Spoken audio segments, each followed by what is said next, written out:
Get that decrepit fossil out of my briefing room before I have him arrested for trespassing. Lieutenant Marcus Chen's voice cracked like a whip through the cramped Delta Force briefing room at Fort Bragg, his finger jabbing toward the weathered figure sitting quietly in the back corner. The man didn't move. He sat with his hands folded on the metal table, his posture relaxed despite the hostility crackling through the air. His hair was silver white, cropped military short but grown out enough to show he hadn't seen a barber in months. Deep lines carved through sun-damaged skin. And his eyes held that 1,000-yard stare that comes from seeing things most people couldn't imagine. He looked to be pushing 70, maybe older. The misunderstanding is how this homeless-looking vagrant got past security and into a classified briefing for Operation Sandstorm, Chen continued, his face flushing red. Someone's getting court-martialed over this. The old man finally spoke, his voice gravelly but steady. I have clearance. Chen barked out a laugh that held no humor. Clearance? You look like you crawled out of a VA hospital dumpster. Let me guess, you served in Vietnam? Pushed papers at some supply depot? Newsflash, Grandpa, that was 50 years ago. Whatever Mickey Mouse clearance you had expired when Nixon was still in office. Several of the Delta operators shifted uncomfortably. These were men who'd operated in Afghanistan, Iraq, and Syria. They'd seen enough combat to recognize something in the old man's bearing that didn't match his shabby appearance. I served, the old man said simply. Yeah? Doing what? Mopping floors? Chen stepped closer, looming over the seated figure. This is a briefing for the most elite counterterrorism unit in the United States military. We don't have time for stolen valor cases wandering in off the street. Master Sergeant Williams, a grizzled operator with 17 years in Delta, cleared his throat. Lieutenant, maybe we should verify his credentials before... Before what? Before he steals classified intel? Chen's voice rose to almost a shout. Look at him. He probably hasn't had a security clearance review since the Cold War. The old man's calm was unnatural, practiced. He sat there absorbing Chen's insults like a stone absorbing rain, completely unmoved. What's your name? Staff Sergeant Morrison called out. Name's not important. Not important? Chen seized on this. See? He won't even identify himself. Last chance before the MPs drag you out. Who are you? The old man studied Chen's face for a long moment. Like I said, I served. Served what? Coffee at the mess hall? 2 military police officers appeared in the doorway. Get him out of here. As the MPs moved forward, one of them noticed something. Sir, he's got a tattoo. Chen leaned in. The tattoo was old, the ink faded to blue-gray. It showed a stylized skull with wings, and beneath it, a series of letters and numbers that looked like a code. What's this supposed to be? Some wannabe Special Forces ink you got at a truck stop? Chen grabbed the old man's arm roughly. Let me guess. You're going to tell us you were a Green Beret? A SEAL? The old man pulled his arm back slowly but said nothing. Williams stood up. He'd been in Delta long enough to recognize that particular style of tattoo. Lieutenant, I think you should... I should what? Listen to war stories from a geriatric trespasser? This is exactly what's wrong with military culture. We're supposed to worship every gray-haired has-been who claims they did something important before any of us were born. The temperature in the room seemed to drop 10 degrees. The old man's jaw tightened almost imperceptibly. You should choose your next words carefully, Lieutenant. Is that a threat? Chen laughed. You're looking at serious federal prison time, old man. Colonel Sarah Hendricks chose that moment to stride through the door. At 48, she commanded 1st Special Forces Operational Detachment Delta. Her eyes swept the room, taking in Chen standing over the seated old man. Lieutenant Chen, step away from that man immediately. Chen straightened. Ma'am, this civilian somehow breached security and... I said step away, now. Chen backed up 3 steps. The old man remained seated, expression unchanged. Colonel Hendricks walked slowly around the table. When she reached the old man, she did something that made every jaw in the room drop. She came to attention and rendered a crisp salute.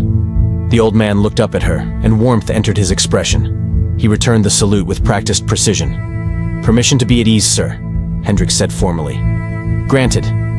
Chen's mouth opened and closed. Ma'am, I don't understand. Lieutenant, Let me educate you about something. Hendricks pointed to the old man's exposed forearm. That tattoo you were mocking? That's the insignia of Military Assistance Command, Vietnam, Studies and Observations Group, MAC-VSOG. And those numbers beneath it? That's a mission designator. The room went completely silent. Even Chen knew that name. MAC-VSOG was legendary, the most classified, most dangerous special operations unit of the Vietnam War. Master Sergeant Williams exhaled slowly. Holy shit. Read the code, Lieutenant, Hendricks ordered. Out loud. Chen swallowed hard. Sierra, Tango, 0, 7, Echo, Lima, 3, Stiro 7 EL3, Hendricks repeated. Shining Brass operational designation. This man ran reconnaissance missions across the fence into Laos between 1968 and 1970. He inserted via helicopter into Triple Canopy Jungle, where the NVA had divisions operating. He gathered intelligence that saved thousands of American lives while being hunted by an enemy that put massive bounties on SOG operators' heads. She paused. That specific designation was a team that went missing for 11 days in February 1969. Everyone assumed they were dead. The North Vietnamese reported wiping them out. But they weren't dead. They evaded 3 NVA battalions, survived on rainwater and scavenged food, and walked out of Laos on foot after their emergency beacon was destroyed. 5 men went in. 3 came out. This man carried a wounded teammate for 40 miles through enemy territory. The old man's eyes had gone distant. His hands trembled slightly. Chen looked like he might vomit. Sir, I didn't know. No, you didn't, because you didn't ask. You assumed. Hendricks walked back around the table. Do you know what his call sign was, Lieutenant? No, ma'am. She looked at the old man. Tell him. Azrael 26.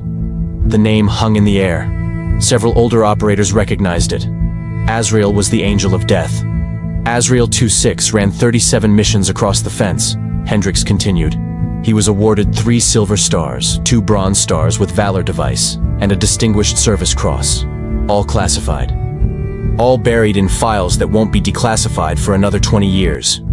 He was recommended for the Medal of Honor twice, denied both times because acknowledging the missions would mean acknowledging American forces operated in Laos, which officially, we weren't. She turned to face Chen directly. After SOG disbanded, he spent 6 years with intelligence support activity. Then, another 8 with a joint task force that doesn't have a name I can say in this room. He retired in 1984 with the rank of Sergeant Major, and his personnel file is still classified Top Secret Umbra. He's here today because I personally requested him as a consultant for Operation Sandstorm, which involves cross-border reconnaissance into denied territory, exactly what he did for 12 years. Chen had gone pale. Ma'am, I apologize. You had every way of knowing. You could have checked credentials instead of assuming. You could have asked questions instead of throwing insults. Hendricks' voice dropped to deadly calm. Instead, you chose to humiliate a man who has more combat experience than everyone in this room combined. The old man stood up, moving stiffly, favoring his right leg. Despite the shabby clothes, there was something unmistakably military in his bearing now. It's all right, Colonel, he said quietly. The lieutenant is young. He'll learn. With respect, sir, it's not all right. Hendricks gestured to the room. These operators need to understand something fundamental.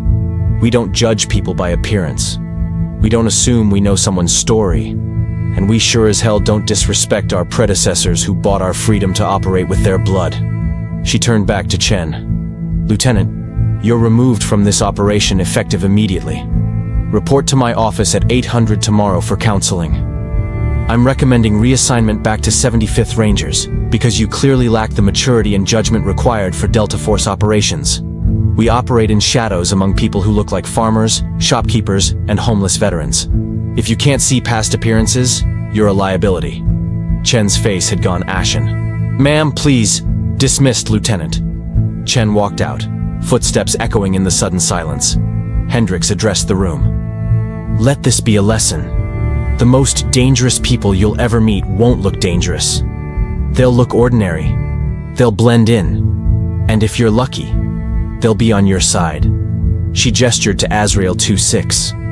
This man knows more about cross-border operations than any manual you'll ever read. He's going to teach you how to survive in denied territory where you can't call for backup, where you can't trust your GPS, and where one mistake means you disappear forever. I suggest you pay attention. The old man cleared his throat. If it's all the same to you, Colonel, I think I'll grab some coffee first. It's been a long morning. A few nervous chuckles broke the tension. Master Sergeant Williams stood. I'll show you where the good coffee is, sir. As they walked toward the door, Morrison called out, Sir, what happened to the other 2 men on your team? The ones who didn't make it out of Laos? Azrael 26 paused, hand on the doorframe. He was quiet for a long moment. Miller took a round through the chest on day 3. Died in my arms, telling me to leave him. I didn't. Carried him for 2 more days before we had to bury him in a stream bed because the NVA were too close. He paused. Thompson made it to day 9. Shrapnel from a mortar.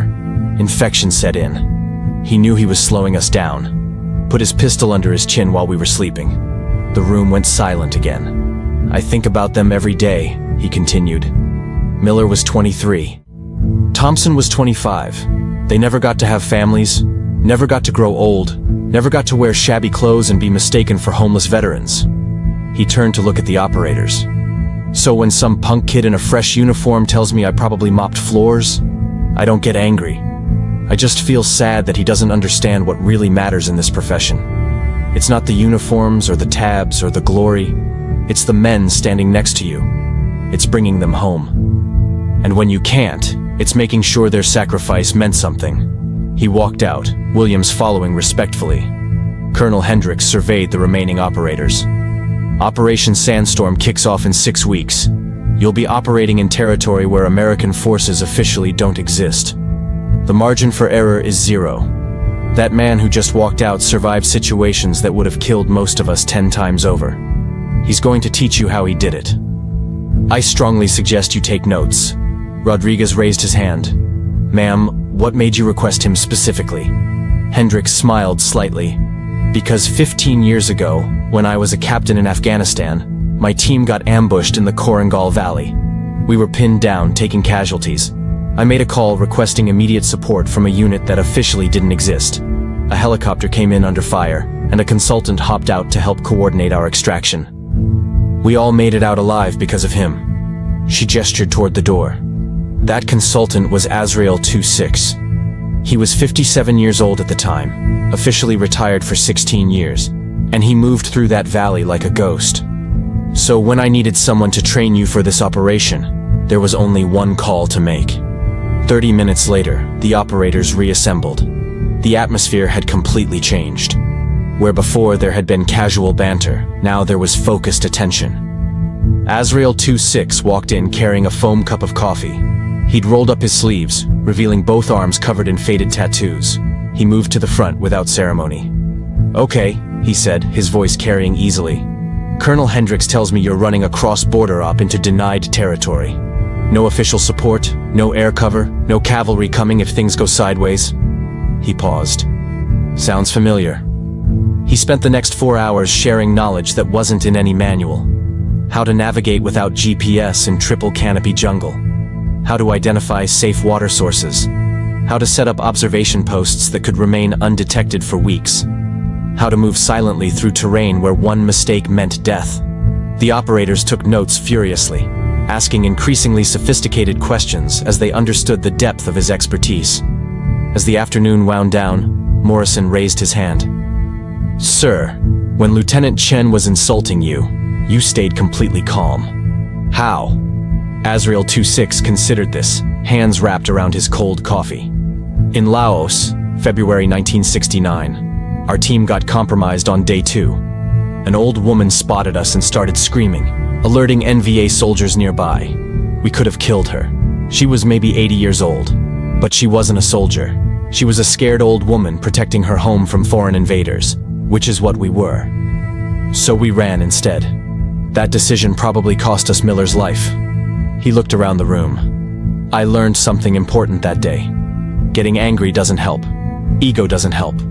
What helps is staying focused on what matters, completing the mission, and protecting your team. So when some lieutenant wants to flex his authority by insulting me, that's his problem, not mine. I'm too old and tired to care about ego.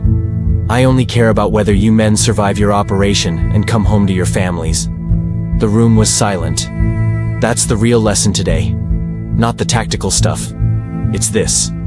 Leave your ego behind when you cross that border. It'll get you killed faster than any enemy soldier. Stay humble, stay focused, and bring each other home. Colonel Hendricks stood. Dismissed. We'll reconvene tomorrow at 0600 for land navigation exercises.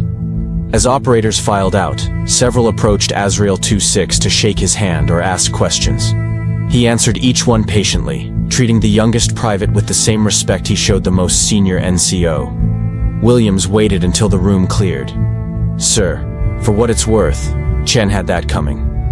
The old man shrugged. Maybe, but he's 26 with more confidence than experience. I was probably the same at his age.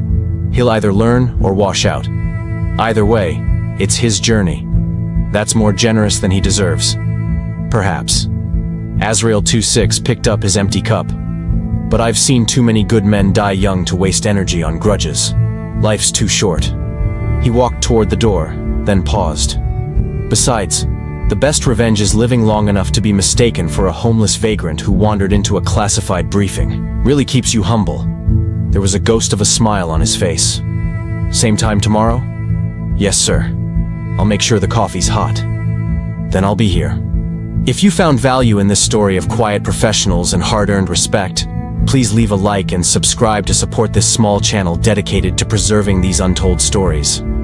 And before you go, drop a comment with the word Azrael if you watched until the end. I read every comment and love hearing from viewers who appreciate these tales of unsung heroes. What do you think was the most important lesson Azrael 26 taught that day? Was it the tactical skills or something deeper about character and humility? Share your thoughts below and subscribe for more stories of the warriors who served in the shadows.